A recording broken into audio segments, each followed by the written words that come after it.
ಶ್ರೀ ಗುರುಭ್ಯೋ ನಮಃ. ಎಲ್ಲರಿಗೂ ನಮಸ್ಕಾರ. ನಿಮ್ಮೆಲ್ಲರಿಗೂ ತಿಳಿದಂತೆ ನಾವು ಮಾಘ ಮಾಸದ ಪುರಾಣಗಳನ್ನು ಕೇಳುತ್ತಾ ಬರುತ್ತಿದ್ದೇವೆ. ಇಂದಿನ ಅಧ್ಯಾಯದಲ್ಲಿ ಮಾಘ ಸ್ನಾನದಿಂದ ಆ ಘೋರ ಪಿಶಾಚ ರೂಪದಿಂದ ಕನ್ಯೆಯರು ಹೇಗೆ ಸುಂದರ ರೂಪವನ್ನು ತಾಳಿದರು ಎಂಬುದನ್ನು ನಾವು ಕಂಡೆವು. ಇವತ್ತಿನ ದಿನ ಅಧ್ಯಾಯ 25. ಮಾಘ ಮಾಸವು ಕೇವಲ ಮಾನವರಿಗೆ ಮಾತ್ರ ಪುಣ್ಯದಾಯಕವಲ್ಲ, ಅದು ಋಷಿಗಳಿಗೂ ದೇವಗಂಧರ್ವರಿಗೂ ಪವಿತ್ರವಾದದ್ದು. ಒಮ್ಮೆ ಒಬ್ಬ ಗಂಧರ್ವ ತನ್ನ ಪತ್ನಿಯೊಡನೆ ಭೂಮಿಗೆ ಬಂದಿದನು. ಆಗ ಆತನು ಗಂಗಾ ನದಿಯಲ್ಲಿ ಸ್ನಾನ ಮಾಡಿದನು.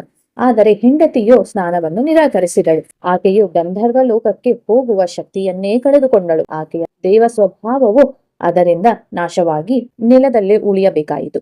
ಗಂಧರ್ವನೊಬ್ಬನೇ ತನ್ನ ಲೋಕಕ್ಕೆ ವಾಪಸ್ಸಾದನು. ಆ ಗಂಧರ್ವ ಪತಿಯು ಕಾಡಿನಲ್ಲಿ ಅಲ್ಲಲ್ಲಿ ವಿಹರಿಸುತ್ತಾ ಒಮ್ಮೆ ವಿಶ್ವಾಮಿತ್ರರಿದ್ದ ಕಡೆಗೆ ಬಂದಳು. ಆಕೆಯು ತನ್ನ ಸ್ವರೂಪವನ್ನೇ ಮರೆತು ಋಷಿಯನ್ನು ಆಕರ್ಷಿಸಿದಳು. ವಿಶ್ವಾಮಿತ್ರನು ಆಕೆಯ ರೂಪ ಲಾವಣ್ಯಗಳಿಗೆ ಮಾರು ಹೋಗಿ ಆಕೆಯೊಡನೆ ದೇಹ ಸಂಬಂಧವನ್ನು ಮಾಡಿದನು. ಈತ ಗಂಧರ್ವನು ತನ್ನ ಪತ್ನಿಯನ್ನು ಹುಡುಕುತ್ತಾ ಆ ಸ್ಥಳಕ್ಕೆ ಬಂದನು.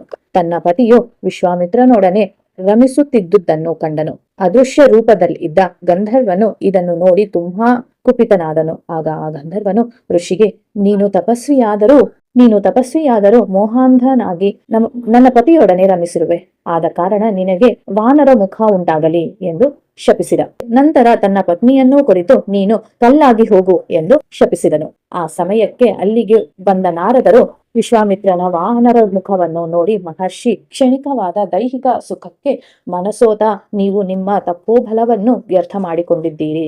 ಆದದ್ದಾಗಿದೆ. ಈಗ ನೀವು ಗಂಗಾ ಸ್ನಾನ ಮಾಡಿರಿ. ಅನಂತರ ನಿಮ್ಮ ಕಮಂಡಲುವಿನಿಂದ ನೀರನ್ನು ಕಲ್ಲಿನ ಮೇಲೆ ಪ್ರೋಕ್ಷಿಸಿ ಎಂದು ನುಡಿದನು. ವಿಶ್ವಾಮಿತ್ರನು ಗಂಗಾ ಸ್ನಾನ ಮಾಡಿ ಭಗವಾನ್ ಮಹಾವಿಷ್ಣುವನ್ನು ನೆನೆದು ಕಮಂಡಲುವಿನಲ್ಲಿದ್ದ ನೀರನ್ನು ಕಲ್ಲಿಗೆ ಪ್ರೋಕ್ಷಿಸಲು ಗಂಧರ್ವ ಶ್ರೀಯು ತನ್ನ ಮೊದಲ ರೂಪವನ್ನು ಮರಳಿ ಪಡೆದಳು.